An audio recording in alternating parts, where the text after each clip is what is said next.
Hello everyone, I am Barış, I'm an IT specialist. Today we are going to talk about the VLANs.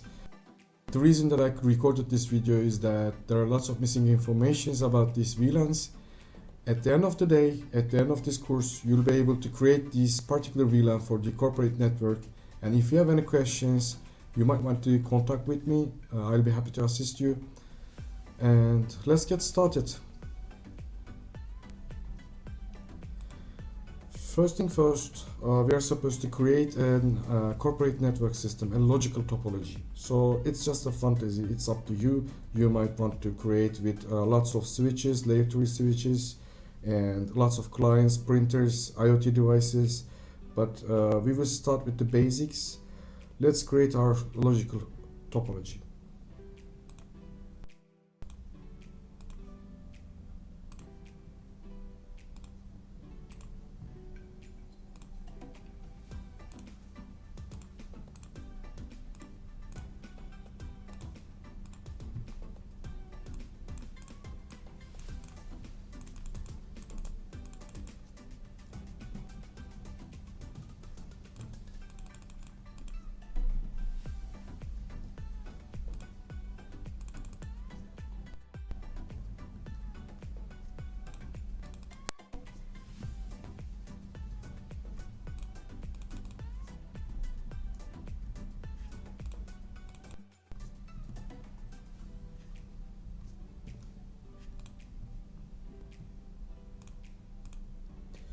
Now let's add some clients to this network. So we'll assume that there are lots of departments in this enterprise system. So we will add some laptops, which we are going to use them in segmentation. And let's assume that there is a printer as well. And 2 more clients here. And all of them are going to be in another VLANs. So let's set one printer here. To make it more understandable, I'll put them aside so the connections will be visible after we connect them. Yeah, pretty much it's ready. And we will add some servers, one DHCP server, one Active Directory domain, let's say one SQL server for accounting or anything else, and one VMware machine. As I said, it's just your fantasy, it's up to you. You may want to create another topology. This is just for an example. Yeah, okay. Let's name our servers DHCP, DC, let's say SQL, and VMware. And one of the most important point is that we will be having two different ports, two different types of ports. So the first port is access. Access port can carry only one VLAN data. So basically we can say that it will be belong to our client connections. And also we have trunk port, which uses .1Q protocol to carry the VLAN data, which is created on VTP server on Cisco switches. Also the industry standard is .1Q pretty much. Lots of devices are using this protocol. And our connection from the first switch, 4-core switch, to the second switch will be trunk protocol to carry the VLAN data, as I said. So let's say G101. Let's connect it to second switch, and let's add our power supplies to make them work. By the way, if you are not familiar with this Cisco package tracer, you can find some training about this Cisco package tracer on Cisco's website.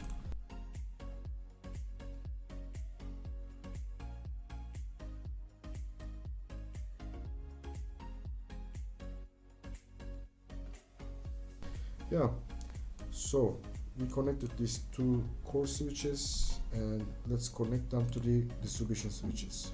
Okay, G102 to 101. As I said, it's just a fantasy of yours. G101, G101.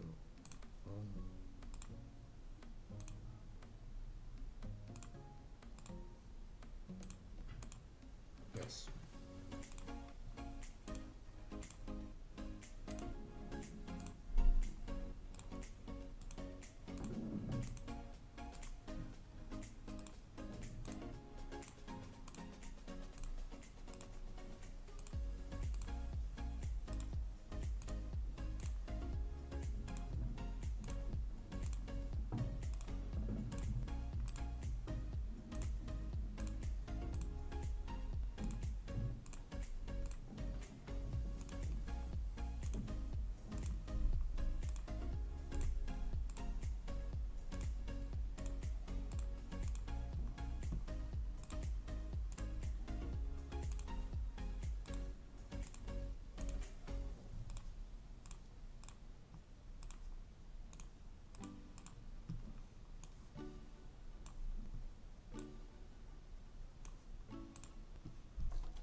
Okay, the layer 1 connection is done, and right now we are going to calculate the subnets, IP pools for the VLANs, and also we will define the ports, and we will start after that. We will be starting to create VLANs.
Okay, we created the subnets. So according to these calculations, we will be implementing the DHCP server, which is here.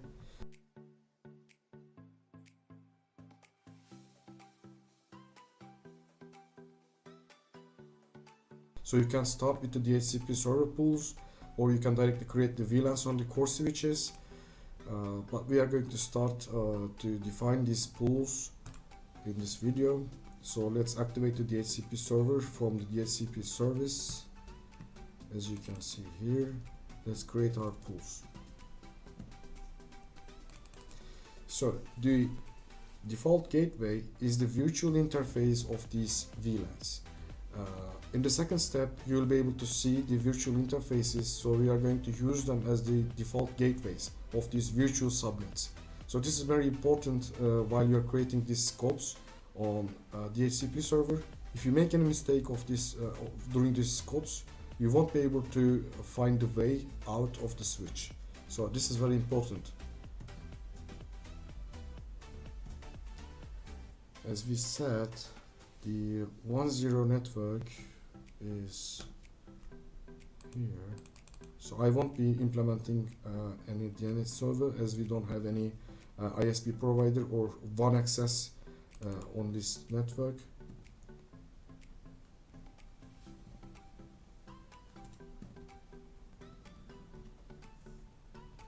The subnet mask is 255.255.255.0. Let's say add and VLAN 20. So it will start from this IP to distribute. Let's add the VLAN 30.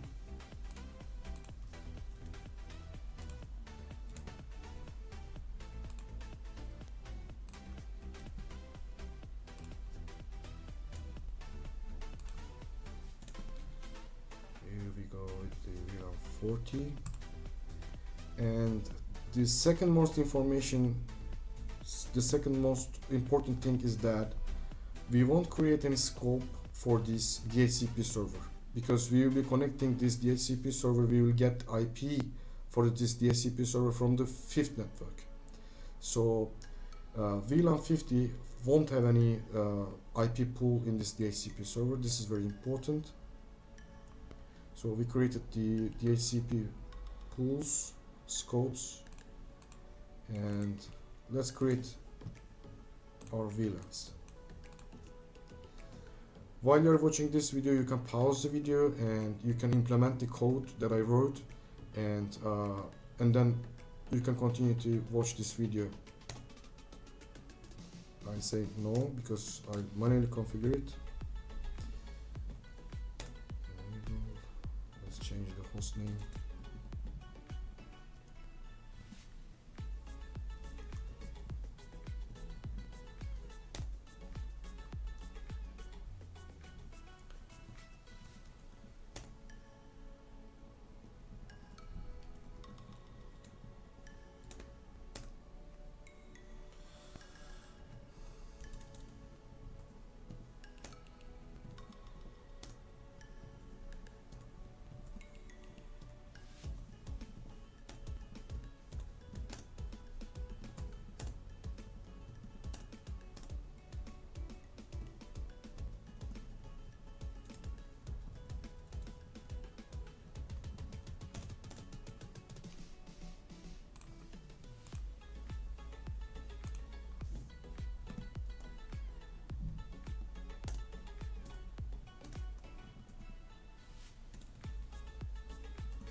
So we will define all the VLANs in the core switch, but currently we are just defining the VLAN IDs.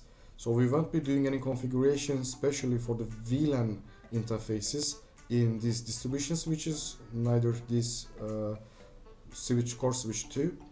The thing that I'm doing here is that I'm defining the VLAN IDs.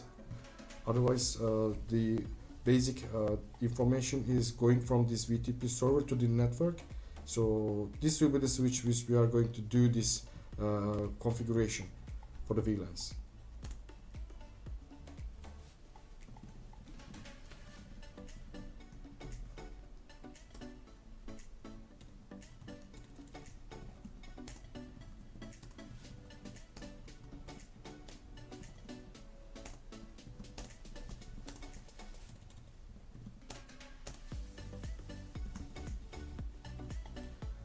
I'm copying this configuration from the running config to the startup config. If we cut the power, so it will be booting from the startup config, so it will memorize the current configuration.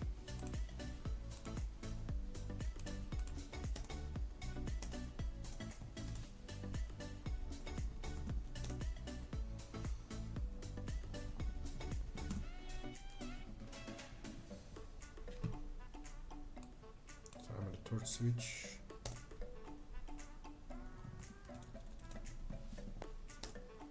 These VLAN IDs is pretty much important. You will be carrying VLAN data through these IDs. If you make mistake with these IDs, you won't be able to carry the data from one switch to another. So this is pretty much important on this VLAN. Alright, so let's copy running config, startup config. Okay, and the last switch.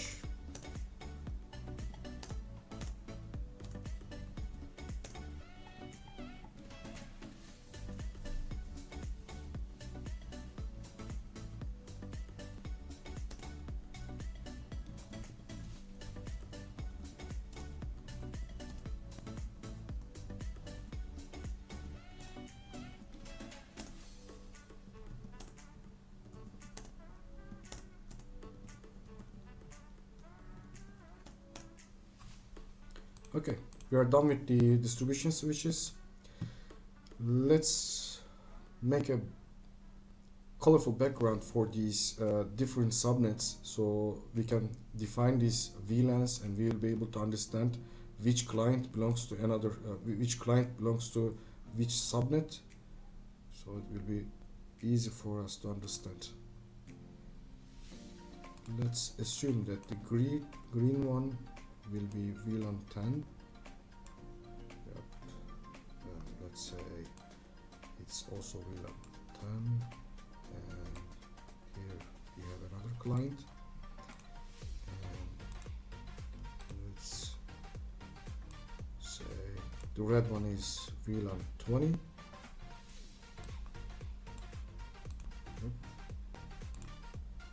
And the orange one will be VLAN 30. I need to separate them. Yeah, better.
All right.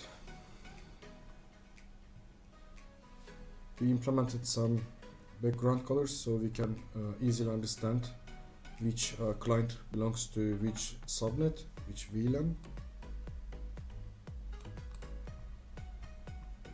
And it's time to create our VLANs. As you know, we already created the VLAN IDs. Right now we will go into the interface and we will define the interfaces and the IP helper address for the DHCP connection. So let's start with the VLAN 10. As you can see, it says that status changed up. which means that this virtual interface is up and running right now. We activated it.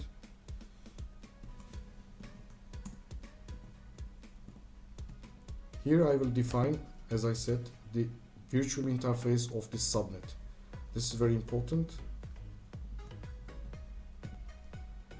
So for this VLAN interface, our IP address is 1.1 and the subnet mask is 24 CIDR.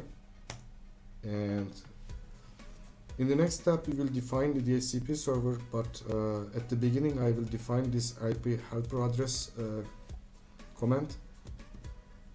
So this particular subnet will be able to understand where is the DHCP server.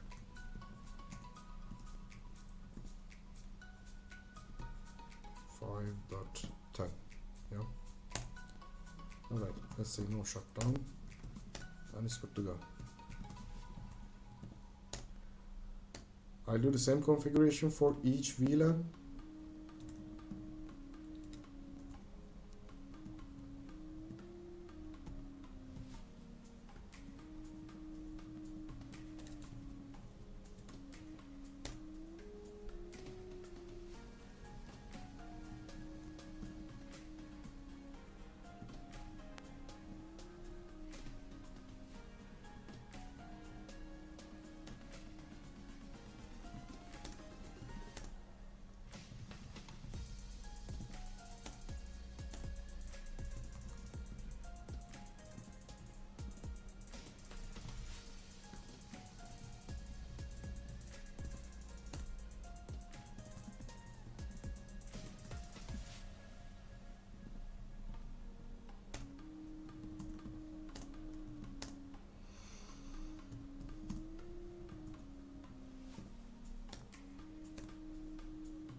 Okay, so we created the interfaces and we saved the configuration for a startup, and right now what we are going to do is to define the access ports on the switch. This part is very important. Normally this part is very important. On a traditional network you don't have to specify the ports for the connection, but on the VLANs, on layer 3 switches, you're supposed to define the ports, which are trunk ports, which will be the access ports, and you will define the VLAN IDs to these ports. And once you connect this computer to this particular port, it will get an IP address from this scope. For instance, if you connect this first laptop to the another port, it won't get an IP address from another subnet. So let's create our ports.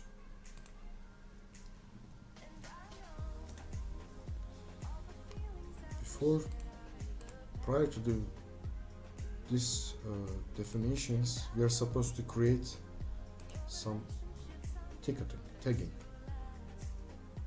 We need to know all the port numbers, so we will define these ports as access and trunk ports. So it says that G102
Okay, so we created our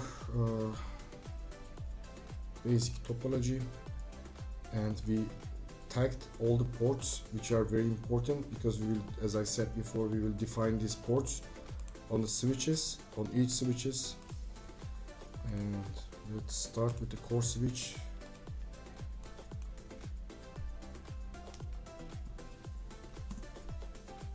We will go into the interfaces of each different ports, and we will define the VLANs here.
As you can see, we are defining these two ports, G102 and G103, as trunk ports, so they will be able to carry multiple VLAN data through the .1q protocol to the second step. I mean, these to the distribution switches.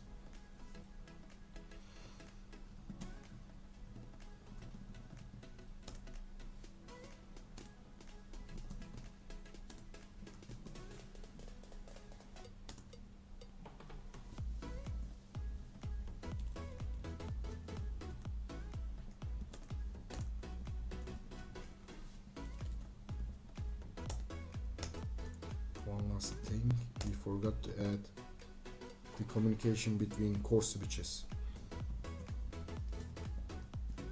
which is on G101.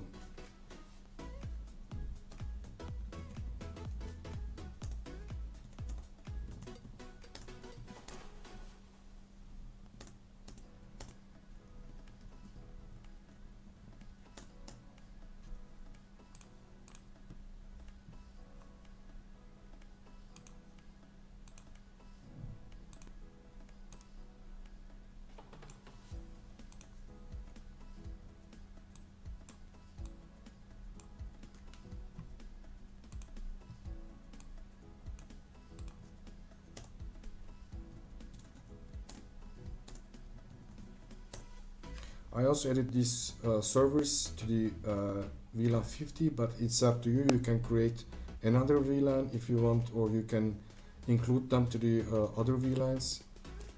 Just I wanted to show you with the colors, so you'll be able to understand. Okay, we are on the core switch 2.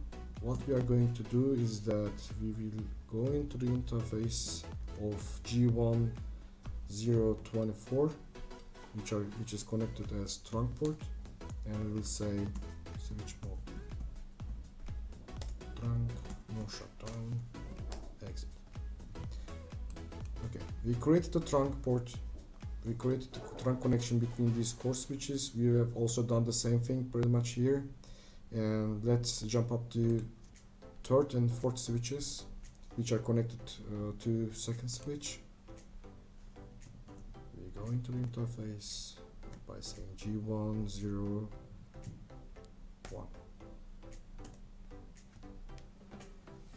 Okay, why do we use here G102? Yeah. Okay.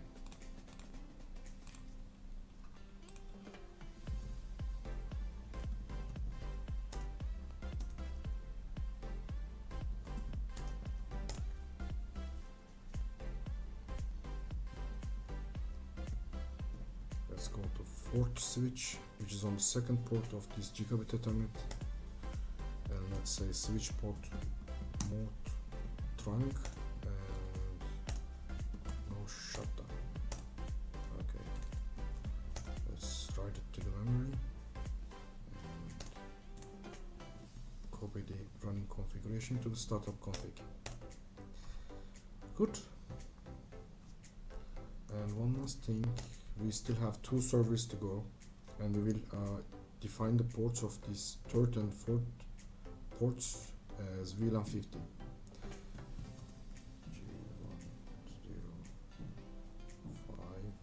Sorry, it's 3. Let's say switch port mode access, switch port access VLAN 50, as we said. So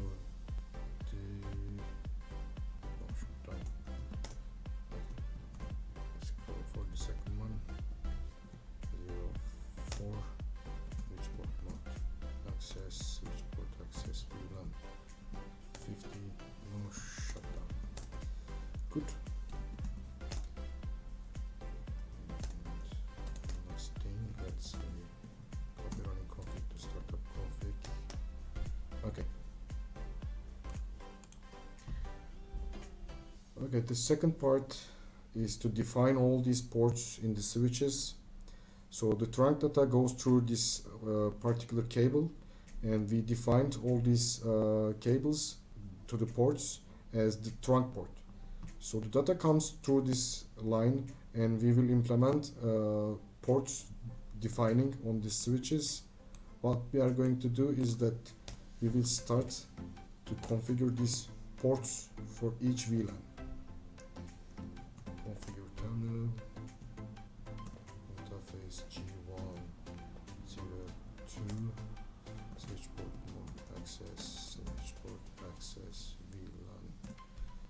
As we said, it's green, then it's VLAN 10, no shutdown, exit. G1, 03, switch port mode access, switch port access, VLAN 20, isn't it? Because the red was 20, yeah. No shutdown. Okay, on the switch we are done, because we have two clients. Let's save the configuration. Okay, we're good to go. We are in the second switch, so we'll do the same configuration for each port. Configure terminal, and we have here 4 clients. Let's start with the first one, G102, switch port mode access, switch port access VLAN 30, because the orange is 30. No shutdown.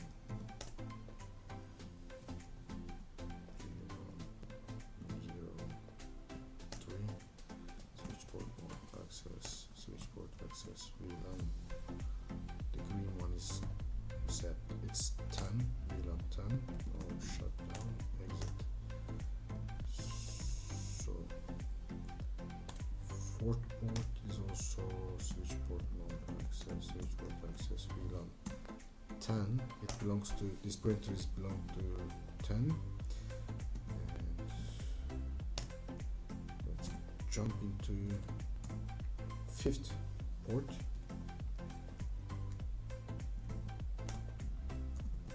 Access, switch port access VLAN 20. Let's say exit, and we are done on the second switch.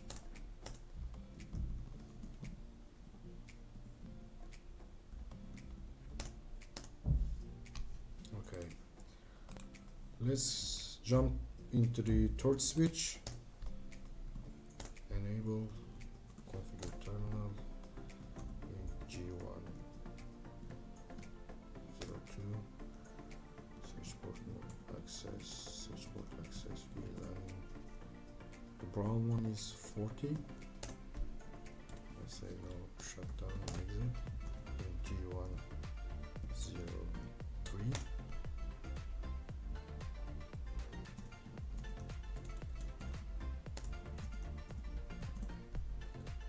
orange one is VLAN 30. Let's say no shutdown and exit. We have two clients here. We are done on the third switch, and we will save the configuration as we did before. Okay, so we're in the last one, the fourth distribution switch.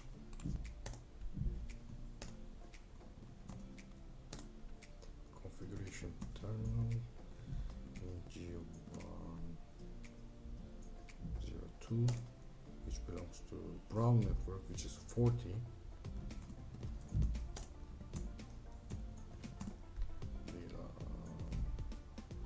Yeah, it's 40. Now shutdown, exit, interface G103, switchboard mode access, switchboard access VLAN 40, and let's say no shutdown. You don't have to say shutdown, no shutdown, but it's a habit of me. My habit. I do this all the time. So last two clients in G104, which goes to this client. It belongs to VLAN 30, switchboard mode access, switchboard access VLAN 30. So it's the last one. We are about to finish this configuration finally. Switchboard mode access, switchboard access VLAN 10, because it's green. Yeah. Okay. Anyhow, we will go to diagnose. We are going to do some diagnose to make sure that there are no mistakes on the VLAN. We will make some tests after we finish this configuration. Okay, let's save the configuration. Config, yes. So we are done, theoretically. So what we are going to do is that we are going to define a manual IP from the DHCP server. We mentioned that the client, the DHCP server will be, the DHCP server's IP will be 5.10, and the subnet mask is 24 CIDR, and the default gateway is the VLAN interface IP. This is very important. If you miss this point, you won't be able to connect, and you won't be able to distribute IP addresses to these clients. This is very important. Okay. DHCP is on. We asked for an IP address 5.10 192.168.5.10. Alright, let's do the same thing for all these VLAN 50 devices, because we are supposed to define manual static IPs, because otherwise it won't be able to get any IP address from the DHCP server. We mentioned that the scope won't be installed for the DHCP server VLAN. So let's say 5.11 for the DHCP. Same default gateway as the DHCP server.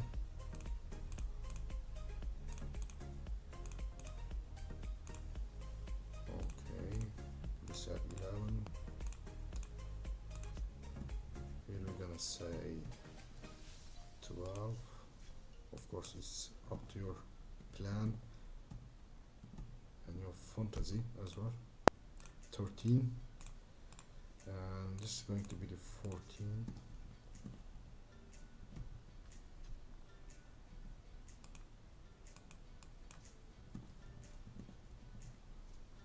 That one. Okay. So we distributed manually. We asked from the DHCP manual IPs. So what we are going to do is that to define, to enable these computers and clients IP addresses automatically from the DHCP server. At the first step, it won't be able to acquire an IP address, probably because of the ARP tables. So let's try. If not, at the second step it will get an IP address. As you can see, the ICP failed. APIPA. Okay. As you can see, here we got an IP address. The ICP request was successful. 1.2. As we mentioned before, VLAN 10 is this subnet, and it will be distributing from this scope, starting from 1.2 network. The one network is working. Let's go to the second one. Pretty much it's going to be the same result. It will fall into APIPA, and then it will be working as the ARP tables on the switches will be updating these informations, because lots of clients are in the same network, and the ARP tables are updating. This time is successful because already updated, I think. As you can see, the red zone, which belongs to VLAN 20, gets an IP address automatically from the DHCP scope, so 2.2, and as you can see, default gateway is 2.1. So it's also successful. Let's jump into the next one. DHCP request. Perfect. As you can see, VLAN 30, orange one, and the IP address is true.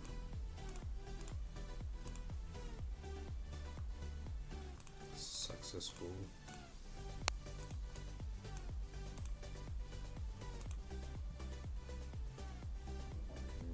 It's also VLAN 10.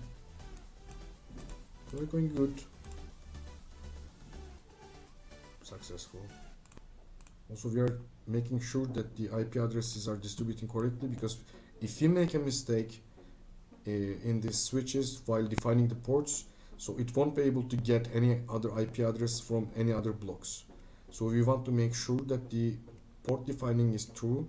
We have configured everything accordingly. Otherwise, you won't be able to get an IP address from the proper scope. So the brown one is VLAN 40. Yeah, it's fine. Working great. Let's see if this is working as well. 3, perfect. It's supposed to be the fourth subnet. VLAN 40. Yeah, great. And the printer. Yeah, good. Oh, yeah. I thought it was the IP address, so I thought there was a mistake while defining this port, but not. Requesting IP address successful. Perfect. So the latest client will be VLAN 10, and perfect. So it's all working properly. Now we are going to test the inter-VLAN routing, inter-VLAN communication. As we didn't enable any IP routing protocol, IP routing service, these devices won't be able to communicate without the command. If we try to communicate from within the same subnet, it will be able to ping each other, but if we want to enable these two different subnets to communicate, we are supposed to enable the IP routing command, which can be done. Prior to that, I will show you what I'm talking about. As you can see, I'm sending a package from this client, which is connected to different switch, and I'm sending this information to the 1.3. You see, it's successful because it's in the same VLAN. But if I try to communicate, if I try to send a package from this VLAN 10 device to VLAN 20, in progress, failed. Let's try second time. You see, it says it's failed. So the reason for that, I didn't enable any IP routing command. Let's go and enable IP routing. Sorry. Okay.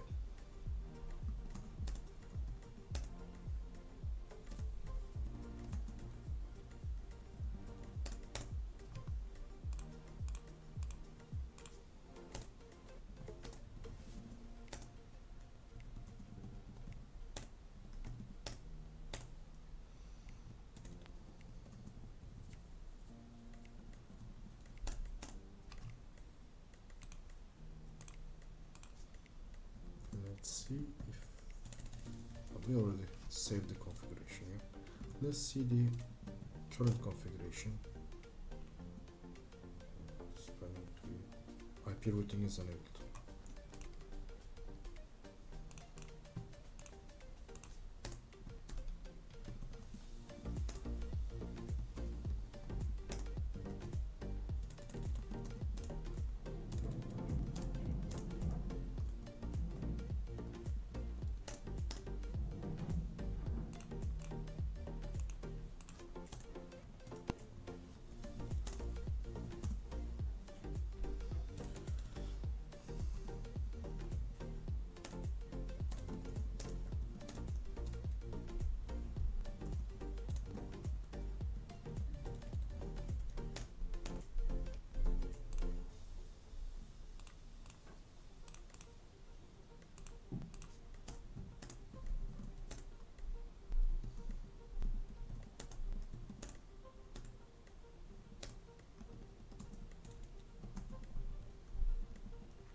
Configuration terminal, IP routing, exit, write memory, and copy the running configuration to startup config. Okay, we are done. So with this IP routing command, each device within this network will be able to ping each other, because we haven't defined an ACL, access control lists. In the second video, we'll be talking about the extended ACLs and the regular ACLs. So we will restrict some devices to communicate within the network, or we will restrict them to reach particular servers. So this will be in the second video. Right now, we will try to access other subnets. As you can see, it says successful, and I'll ping the from VLAN 10 to VLAN 20. It will say failed, and then in the second step it will say successful because of the ARP tables. So the same thing goes for the other subnets. As you can see, it says failed, but in the second trial it will say successful, and the fourth trial as well. From now on, it will be able to communicate. Same thing goes for the other subnets. First is going to fail, so the ARP tables will be updated. Perfect, it's successful. So today we are done, I think. This is the enterprise structure of our network. VLANs are important, as we mentioned at the beginning. For the second video, I'll be recording a new ACL video, and I'll share it with you once I'm done. If you have any questions regarding the VLANs, I'll try my best to explain you. I hope that you understand the logic behind this. So see you in another video.